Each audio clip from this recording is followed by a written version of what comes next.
మడ అడవుల్లో జీవ వైవిధ్యాన్ని రక్షించడంలో జాతీయ స్థాయిలోనే ఏపీ రోల్ మోడల్గా నిలవాలి. ఇందుకోసం అటవీ శాఖ సమిష్టిగా కృషి చేయాలని డిప్యూటీ సీఎం పవన్ కళ్యాణ్ పేర్కొన్నారు.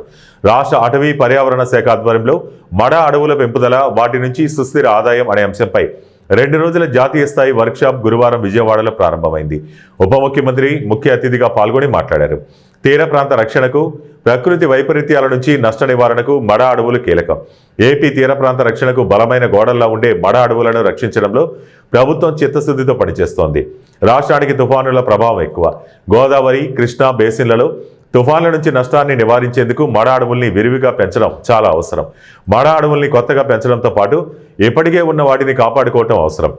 2025లో తీర ప్రాంతంలో 700 హెక్టార్లలో మడ అడవుల్ని ప్రభుత్వం పెంచింది. ఇదే స్ఫూర్తిని భవిష్యత్తులోనూ కొనసాగిస్తాం. తీర ప్రాంత వాసులకు ఆదాయం అందించే ప్రయత్నంలో భాగంగా మడ అడవుల పెంపకం, తీర ప్రాంతాన్ని రక్షించడానికి 3 దశలుగా గ్రీన్ బెల్ట్ అభివృద్ధి చేయడంలోనూ వారిని భాగస్వాములు చేయాలని నిర్ణయించాం. ఏకో టూరిజం ద్వారా ఆదాయ మార్గాలు తయారు చేస్తాం.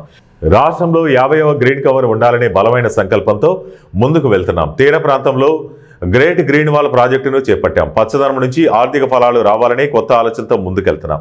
అటవీ నర్సరీలను ప్రోత్సహించి గిరిజనులకు ఆదాయం పెంచే చర్యలు తీసుకుంటున్నాం. వైవిధ్యమైన దేశవాళీ మొక్కలకు ప్రాధాన్యత ఇస్తున్నాం. మడ అడవుల పెంపుదలకు సమగ్ర కార్యాచరణ తెస్తాం. అటవీ సిబ్బంది సంక్షేమ నిధికి 5 కోట్లు అందించామని పవన్ కళ్యాణ్ పేర్కొన్నారు.